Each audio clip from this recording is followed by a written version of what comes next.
I think Mossad is known for its amazing operations. 1948 में जब ये स्थापना हुई इजराइल की, डेविड बेन गुरियन, उसको फादर ऑफ इजराइल भी कहा जाता है, तो ये मोसाद का फाउंडेशन तब से हो गया था, पर ओपनली कभी फाइल्स में नहीं डिक्लेयर किया गया कि मोसाद नाम की कोई एजेंसी एग्जिस्ट भी करती है।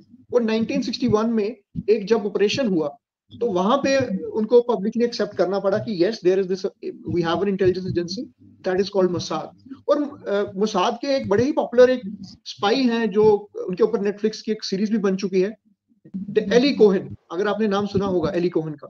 तो he is one of the amazing, कहते हैं ना देश के लिए जान देना, सेल्फलेस सर्विस, ये उसका जीता जागता नमूना किस तरह से उन्होंने इजराइल को जंग जीतने में 1967 में जो 6 डे वॉर हुई थी, इजराइल वर्सेस 5 अरब कंट्रीज, जिसमें इजिप्ट थी, लेबनान, जॉर्डन, इराक और एक और कंट्री, 5 कंट्रीज थी, उनको इजराइल ने अकेले कैसे हरा दिया। तो if I tell little bit about mister Cohen Egypt में जन्म हुआ इनका, ज्यू थे, फिर ये वापस इजराइल में आए। इनका इंटरेस्ट था स्पाई मोसाद ज्वाइन करने में, पर इनको काफी बार रिजेक्ट कर दिया गया। तो बाद में जब इनको हायर किया गया तो इनको एज अ बिजनेसमैन अर्जेंटीना भेजा गया, तब इनकी आइडेंटिटी चेंज कर दी गई, कामिल अमिन थाबित कुछ नाम दिया गया इनको, एक अलग अलायंस दिया गया इनको, कामिल अमिन थाबित। तो वहां से ये अर्जेंटीनियन सर्कल्स में राइज करते गए एज अ बिजनेसमैन, और वहां सीरिया तब इजराइल पे काफी ऑपरेशन चला रही थी, तो सीरियन कुछ बिजनेसमैन और पॉलिटिशियंस के टच में आए वहां से, दैट वाज ऑल प्लांटेड। इस तरह से वो फिर इन्फिल्ट्रेट किए सीरिया में।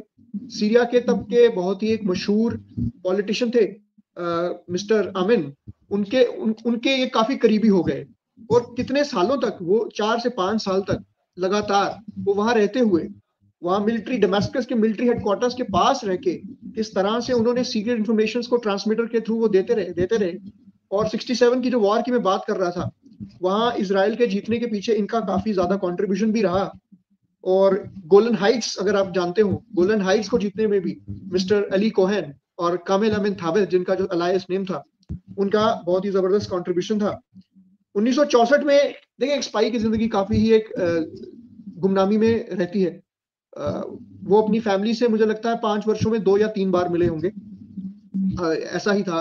और 1964 में जब वो आखिरी बार मिलने आए तो उन्होंने अपनी वाइफ से यही कहा कि you take care of my children, if I don't come back you get married and don't leave a lonely life. And then he went back, और तब वो ट्रांसमिशन करते हुए एक बार ऐसा हुआ कि जब गोलन हाइट्स का इंफॉर्मेशन पास ऑन हुआ और कुछ सीरिया की जो ऑपरेशंस फेल होना शुरू हुए, तब जो मिलिट्री इंटेलिजेंस था उसमें भी तब्दीली की गई, जो मिलिट्री इंटेलिजेंस के हेड बदल दिए गए वहां पे।